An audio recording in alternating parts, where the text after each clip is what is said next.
Assalamualaikum warahmatullahi wabarakatuh. Nama saya Muhammad Haris bin Kamarudin. Nombor metri AA191826 dari Seksyen 4. Hari ini saya akan membentangkan tentang ancaman penggodam terhadap mata wang kripto Dogecoin.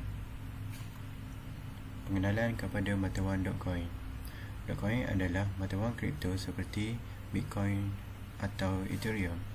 Walaupun ia adalah haiwan yang sangat berbeza daripada salah satu daripada koin yang popular ini, Dogecoin pada mulanya di Twitter sekurang-kurangnya sebagai lulucon ringan untuk peminat kripto dan mengambil namanya dari meme yang pernah popular. Walaupun kisah asal yang tidak biasa ini, ia meletup popularitasnya pada tahun 2021. Seperti yang ditulis, Dogecoin telah menjadi mata wang kripto kelima terbesar berdasarkan cap pasaran.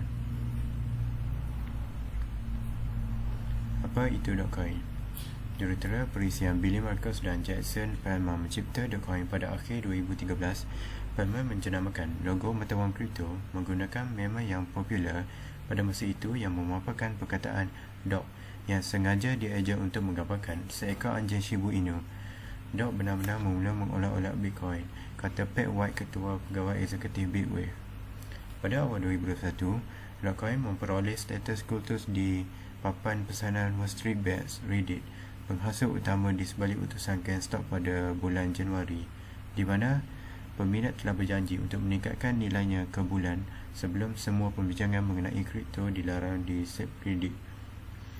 Hari ini, Dogecoin bukan lulucon setelah melonjak nilainya dan memperoleh lebih daripada 5,000% pada tahun 2021. Antara pendorongnya ialah Ketua Pegawai Eksekutif Tesla, Elon Musk, yang memanggil Dogecoin sebagai mata wang kripto kegemarannya. Musk juga menamakan Dogecoin sebagai orang-orang kripto dan berjanji untuk menanam token Dogecoin fizikal di bulan. Bagaimana Dogecoin berfungsi? Dogecoin adalah mata wang kripto yang menggunakan teknologi blockchain sama seperti Bitcoin dan Ethereum. Blockchain adalah ledger digital yang diedarkan dan selamat yang menyimpan semua transaksi yang dibuat menggunakan mata wang digital.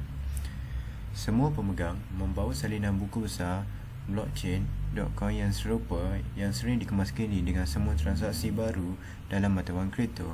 Seperti mata wang kripto lain, rangkaian blockchain Dogecoin menggunakan kriptografi untuk memastikan semua transaksi selamat.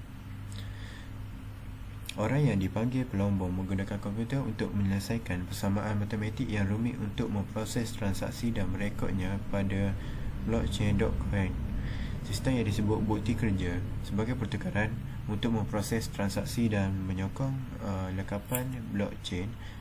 Penampang memperoleh Dogecoin tambahan yang kemudian mereka dapat memegang atau menjual di pasaran.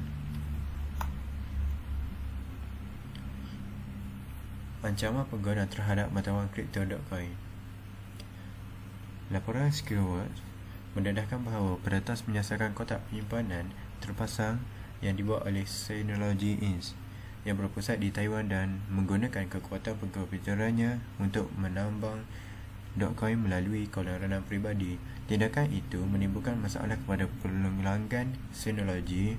Beberapa antara melaporkan prestasi buruk di Facebook pada bulan Februari. Berikutan laporan mengenai masalah, para penyiasat akhirnya menemukan folder berjudul PWNED yang berisi CPU miner, perisian perlombongan dan kemampuan untuk menyembunyikan program tersebut.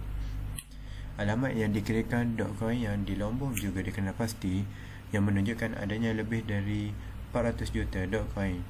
Bersama dengan dompet lain, penggoda menghasilkan kira-kira 500 juta Dogecoin antara Januari dan April. Selain menjelajahi aspek teknis serangan, SecureWatch menyelidiki kemungkinan identiti penyerang, menunjukkan bahawa penemuan itu menunjukkan bahawa pelaku ancaman itu adalah keturunan Jerman.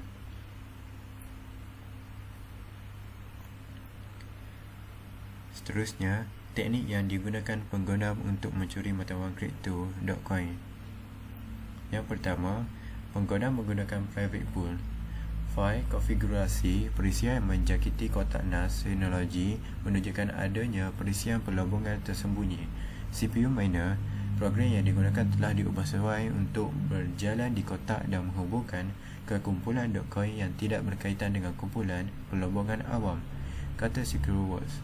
Setiap kotak NAS bertindak sebagai pelombong individu menghubungkan ke kolam dan menghasilkan .coin. SecureWorks mengakses data yang dikirim ke kotak NAS yang memungkinkan mereka untuk mematikan alamat dompet .coin yang memegang .coin yang ditambah secara palsu dan juga kemungkinan identiti pengkodam. Ianya juga digelar Foiler Road 3. Dalam fail konfigurasi, pengguna nampaknya mempunyai hubungan dengan akaun di GitHub dan Bitbucket walaupun masih belum jelas apakah namanya unik untuk satu orang. Yang keduanya, melombong keuntungan malware. Serangan pelombongan .coin merupakan salah satu pendekatan yang lebih kreatif untuk menghasilkan mata wang digital melalui kaedah penipuan. Percubaan baru-baru ini mendapati pelaku kesalahan menggunakan cara unik untuk memaknai persian untuk menambang Bitcoin, tetapi dalam hampir semua kes, program ini dirancang untuk menyembunyikan dirinya dan operasinya. Bulan lalu, penggodam yang tidak diketahui cuba menyebarkan malware pelombongan Bitcoin melalui file terang yang diubah sesuai dari permainan video Watchdog. Serangan ini terkenal kerana mensasarkan bentuk cacat rompak dalam talian yang lain.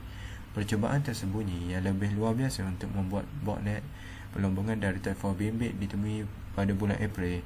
Pada masa itu, sekumpulan aplikasi kertas dinding yang tersenarai di gendong aplikasi Google Play didapati mengandungi program pelombongan Bitcoin dan kemudian dikeluarkan. Kesimpulannya, selain memerangi sistem ekonomi semasa, mata wang kripto mempunyai beberapa cabaran dalaman yang harus diatasi. Percubaan untuk menukar keseluruhan sistem keuangan di dunia ke model .coin, misalnya, boleh menyebabkan pertumbuhan besar dalam ukuran blockchain sehingga model ledger yang diedarkan menjadi tidak praktikal. Masih tidak jelas sama ada teknologi blockchain berjaya disesuaikan untuk menggunakan kes yang memerlukan kelajuan yang sangat tinggi dengan jumlah yang tinggi mengikut urutan detik dan bukannya jam, dan akan sangat tidak sesuai untuk aplikasi yang memerlukan tahap kebolehbalikan. Akhirnya, kerana kos tenaga yang besar dan ganjaran yang berkurang dari masa ke masa yang berkaitan dengan proses pelombongan, pengguna akhirnya terpaksa menanggung kos transaksi yang semakin tinggi dan tidak masuk akal. Okey, itu sahaja daripada saya. Sekian, terima kasih.